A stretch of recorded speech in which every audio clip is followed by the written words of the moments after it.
Assalamualaikum warahmatullahi wabarakatuh. Selamat pagi anak-anak. Selamat belajar di mana saja, kapan saja, dan waktu maupun tempat tidak bisa memisahkan kita untuk selalu belajar dan belajar. Meskipun pandemi ini di Indonesia belum bisa berakhir, kita harus tetap semangat ya. Sebelumnya kita awali dulu dengan berdoa. Semoga pembelajaran kita hari ini dan seterusnya selalu diberikan rahmat oleh Allah Subhanahu wa taala. Amin. Dan bermanfaat untuk kita semua. Jangan lupa untuk di-share materi ini. Apabila ada teman kalian yang pelajaran ini bisa memberikan pemahaman yang lebih mendalam ya. Kelas 8A sampai kelas 8H. Aku pikir ini tadi kelas 7. Oke, langsung ke bab 1 kita ini masih di bab teks berita. Yang pertama adalah kemarin udah kita bahas tentang pengertian ciri teks berita. Dan belum saya sampaikan kepada kalian terkait jenis-jenis teks berita. Oke, kita ingat kembali. Berita itu adalah salah satu laporan atau informasi yang di dalamnya memuat kejadian atau peristiwa yang benar-benar terjadi, aktual dan terkini. Aktual itu artinya terkini, dan benar-benar terjadi artinya faktual. Jadi sebuah peristiwa yang benar-benar terjadi di daerah kita, mungkin di dalamnya itu ada aktual dan faktual, bisa di daerah kita, di luar daerah maupun di luar negeri. Nah, pada beberapa referensi teks berita itu disebut sebagai salah satu teks yang melaporkan kejadian atau peristiwa atau informasi mengenai sesuatu yang telah terjadi dan sedang terjadi. Jadi ada yang namanya breaking news, itu berarti beritanya masih hangat-hangatnya dan saat ini masih terjadi. Kemudian ciri-ciri teks berita itu kemarin udah kita bahas bersama, harus bersifat informatif, faktual, aktual, unik dan menarik, kemudian lengkap atau sistematis, kemudian seimbang dan bahasanya mudah dipahami atau komunikatif. Nah, sekarang kita langsung ke jenis-jenis berita. Berita itu diawali dengan yang secara langsung, artinya berita ini berjenis sebagai berita yang live, berita langsung yaitu straight news. Kemudian berita yang kedua jenisnya adalah berita yang mendalam, deep news, investigasi beda lagi. Berita mendalam itu ditelusuri apa dan awalnya gitu ya. Kemudian yang ketiga, berita penyelidikan atau investigasi news. Kemudian yang keempat adalah news interpretatif news atau berita interpretasi. Dan yang terakhir adalah berita opini. Jadi opini tapi sebenarnya adalah berita ya. Lanjut ke jenis-jenis ini, nanti kalian akan dapat buku dari sekolahan secara umum, modulnya nanti akan Ibu beri ya. Jadi pengertian yang dimaksud berita langsung itu apa, kemudian berita mendalam itu apa ya. Jadi nanti akan Ibu berikan pengertiannya secara mendetail, tapi intinya ya. Baik anak-anak, kita lanjutkan untuk materi dari jenis-jenis teks berita ya. Tadi saya sudah menyampaikan sekilas tentang jenis-jenis berita yang perlu kalian ketahui. Jadi yang pertama itu ada yang namanya berita langsung atau straight news. Nah, straight news ini pada jenisnya termasuk dari pada berita yang ditulis secara ringkas, lugas ya, apa adanya, dan biasanya berisi informasi terkini. Biasanya tentang peristiwa yang hangat, aktual, dan penting. Straight news ini ya, atau berita langsung ini terdiri dari hard news dan soft news. Hard news dan soft news itu nanti kalau kalian pengen jadi wartawan itu nanti bisa dipelajari. Tapi yang paling enggak, kalian sudah bisa membedakan berita langsung atau berita opini, berita investigasi, depth news yang udah Buriska tadi sampaikan ya. Jadi berita opini itu berisi tentang pendapat, jelas karena berisi opini, pernyataan, komentar, dan praktisnya berisi seperti pernyataan narasumber. Contohnya pidato, konferensi pers, ucapan pejabat, pengamat, atau orang yang termasuk menjadi newsmaker atau pembuat berita. Berita ini biasanya berisi dari pernyataan-pernyataan menteri, presiden, gubernur, artis tentang suatu masalah yang menjadi permasalahan dalam berita tersebut. Nah, berita opini ini sebagai berita yang benar-benar tidak hoax ya, karena ada masalah dan berasal dari narasumber yang jelas.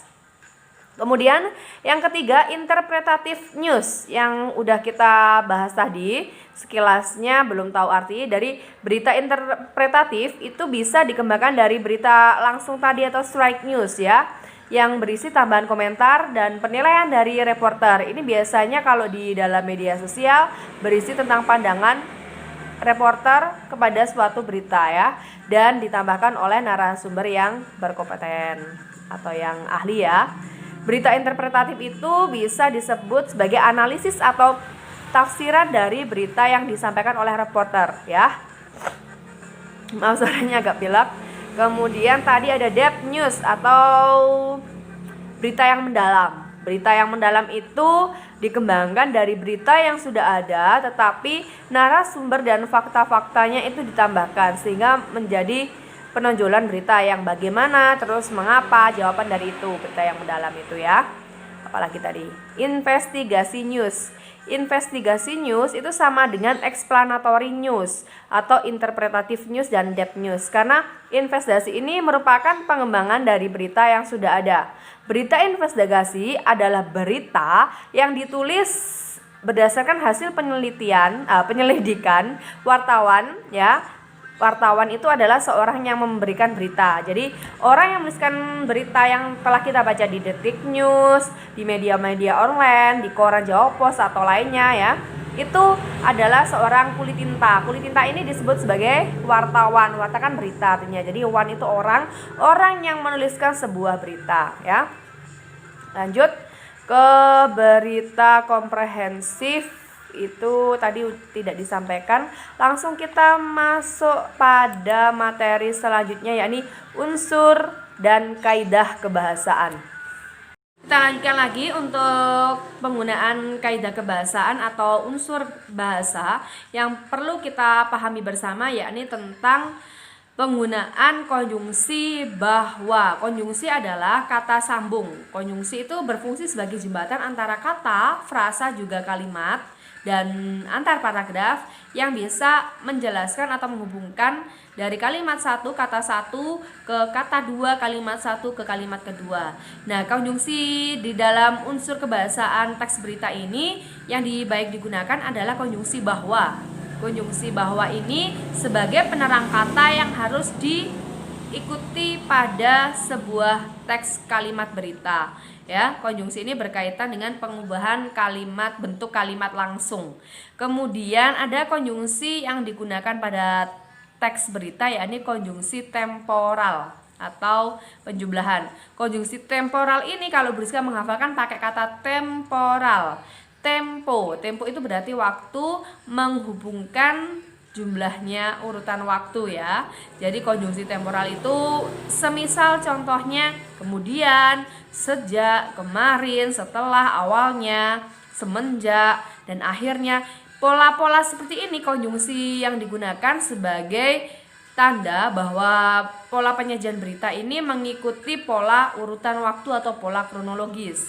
Kemudian menggunakan kata kerja mental. Kata kerja mental itu termasuk salah satu yang benar-benar terjadi atau melakukan ya. Jadi tapi tidak bergerak. Ada beberapa kata kerja aksi dan kata kerja mental. Kata kerja aksi ini berarti ada proses mobilisasi atau mobilitas yang menggunakan sebuah pekerjaan pada tubuh kita atau tubuh yang melakukan si objek ini berpindah. Misalnya saya mengangkat handphone ya. Saya mengangkat handphone, berarti ada sebuah aksi yang sedang saya lakukan. Nah, ini kata yang digunakan pada teks berita itu unsur kebahasanya adalah kata kerja mental. Nah, kata kerja mental ini menggunakan pikiran atau imajinasi kita ya, anak-anak. Jadi, semisal kalimatnya seperti ini.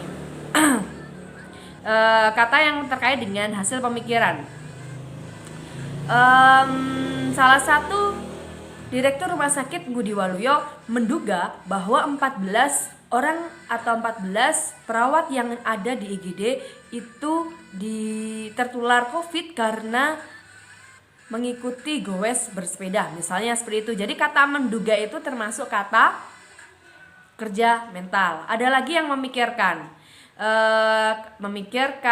menduga, membayangkan, berasumsi, berkesimpulan, dan beranalogi termasuk adalah kata kerja mental. Pokoknya yang melibatkan sebuah kegiatan dari hasil pemikiran. Yang terakhir ya, ini adalah fungsi keterangan ya, adverbia waktu. Nanti kita masuk kepada kelas kata, otomatis banyak sekali jenis-jenis kata yang perlu kalian ketahui ya. Jadi keterangan waktu dan tempat ini sebagai akibat atau konsekuensi dari kelengkapan berita yang mencakup kapan dan di mana. Jadi keterangan itu menyangkut keterangan waktu. Waktu itu menjawab dari unsur adik simba kapan, dan keterangan unsur adik simba yang menjawab keterangan di mana, yakni tempat. Jadi keterangan tempat dan keterangan waktu yang digunakan. Begitu yang mungkin Bu Rizka sampaikan. Oke, jadi penggunaan unsur kebahasaan itu tadi udah Bu Rizka sampaikan. Selain penggunaan bahasa baku, verba transitif, dan pewarta, itu ada juga penggunaan kalimat langsung. Kalimat langsung ini termasuk salah satu varian yang harus ada pada kebahasaan atau teks berita. Bagaimana maksudnya? Kalimat langsung itu ditandai dengan tanda petik ganda ya, yang disertai dengan keterangan penyampainya. Misalnya Bu Rizka tanda menyampaikan bahwa tanda kutipnya itu kalau langsung besok kita harus bersiap diri untuk ulangan. Tanda seru, tanda kutip. Nah, itu termasuk kalimat berita. Kalimat berita ini ada beberapa yang menyebutnya sebagai kalimat deklaratif ya. Tetapi Bu Rizka menyampaikan kepada kalian semua, kalimat deklaratif itu biasa digunakan sebagai salah satu jenis kalimat berita dalam teks yang lainnya. Pada teks berita ini kalimat langsung itu baik pada kalian, tugasnya yakni mengamati bahan ajar yang sudah saya share di e-learning. Kalian pahami, di situ ada salah satu tugas yang perlu kalian amati dan baca terkait dengan teks berita yang baru kemarin diterbitkan oleh detikjatim.com. Itu saya sampaikan kepada kalian untuk dianalisis dengan menentukan unsur-unsur pokok berita dan jenisnya yang udah Bu Rizka sampaikan tadi termasuk jenis apa gitu ya. Mungkin Bu Rizka itu dulu yang bisa sampaikan. Kalau ada pertanyaan kita lanjutkan ke diskusi di WhatsApp group. Nanti kalian bisa menanyakan secara japri maupun nanti saya buka ya, karena setiap pembelajaran di WhatsApp group itu saya kunci, sehingga kalau kalian tidak saya berikan kesempatan untuk bertanya, nanti akan ketumpuk ya materi-materi yang telah Ibu berikan. Itu dulu mungkin. Kalau ada yang kurang paham silahkan japri ke saya. Bila teh walhidayah, wassalamualaikum warahmatullahi wabarakatuh. Oh ya, tetap jaga kesehatan, protokol kesehatan dimanapun, gunakan masker, hindari kerumunan, sering cuci tangan, berdoa. Paling utama adalah berdoa. Dan setiap ini, walaupun kita tidak bisa bertatap muka secara langsung, gunakan prinsip belajar di mana saja dan kapan saja tetap bisa belajar. Oke? Demikian pembelajaran jarak jauh dari rumah. Semoga kalian dapat memahami apa yang Ibu Rizka sampaikan. Ingatkan Bu Rizka kalau salah, dan Bu Rizka mohon maaf karena sebagai manusia biasa tidak luput dari kesalahan. Wassalamualaikum warahmatullahi wabarakatuh, dan selamat belajar di mana saja, kapan saja. Share video ini kepada teman-teman kalian. Jangan lupa untuk subscribe, sebutkan nama kalian, karena siapa yang menyebutkan nama di kolom komentar berarti saya anggap telah menyimak dengan akhir. Oke? Dadah, assalamualaikum.